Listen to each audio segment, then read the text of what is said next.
Well, hey everyone, it's Kris from Rate the Record, and it's that time of the week again to do some singles review. We got a new batch of them, and I am ready to tell you all about them, so let's get this started. So London's Deathcrash just dropped their very first album this past Friday called Return, and it's their first full-length album release, and not only that, but it's their first release since 2020's People Thought My Windows Were Stars EP.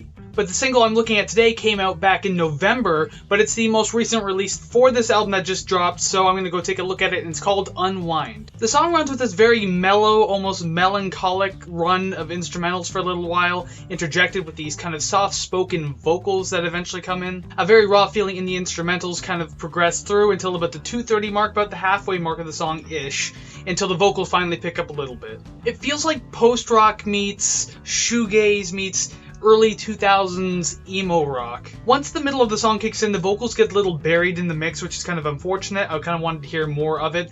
It didn't bother me too much though, I guess. I still liked it. I feel like this is the kind of song that would probably sound better, or at least be experienced better live in like a small club setting. At nearly 7 minutes long, this song kind of takes its time trudging itself through a little bit, but I think the slow pace of the song and like the ending altogether too kind of filled that previously mentioned melancholic feeling. The last third of the song is more peaceful and slower than the rest of the song. It is sad, it's pretty, but you know what, it all kind of works for me. I do like the way this one sounds altogether, so I would definitely recommend checking this one out at least once. So up next we have Widowspeak, a band from New York, and they just released their latest single called While You Wait, and that's coming off of their upcoming album in March called The Jacket, so I figured now's as good a time to look at it than any other time, so let's get into it. So when the song starts, you're immediately introduced to these very whimsical sounding flutes, you have these very dreamy sounding vocals, and it's kind of matched up with this very gentle instrumental flow. Everything progresses pretty evenly throughout the song, and those flutes kind of continue as a nice space filler as the song continues. Unfortunately, the chorus and the hook aren't that remarkable. It doesn't change up too much from the verse. On the plus side, it is easy to hum along to, so I guess it gets points for that. And I gotta say, as pretty as everything can sound in this track, unfortunately, there's just not enough to carry it through. The composition is fairly repetitive, the structure is kind of plain, the light layering is nice, it's an easy enough song to be able to just kind of drift through.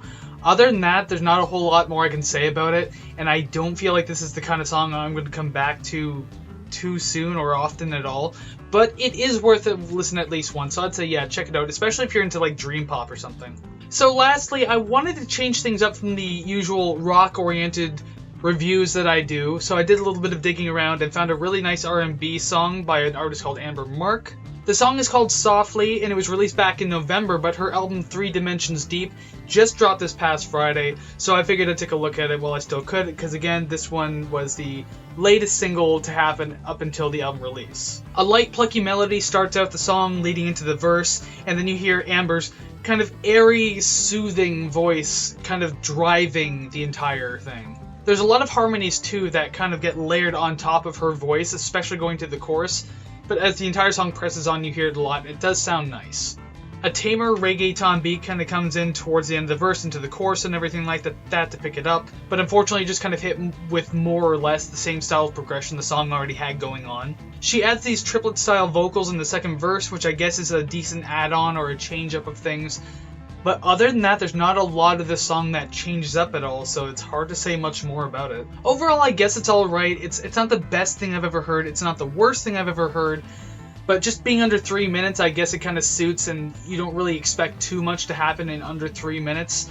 So I would be more or less curious to know what you think about the song. I was okay with it overall, probably not going to seek it out again. I will say though, I'd be curious to know what the rest of her material does sound like outside of this.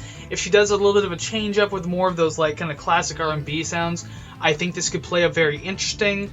But if it plays out as more of the same, again, I don't know if I'm going to seek it out, but I would be curious to check it out regardless. And those are my single picks of the week. Hopefully you'll check them out, let me know what you think, and again, if you haven't seen Savannah's video yet, you can always go check that out. She's got her own batch of singles that she's reviewing this week.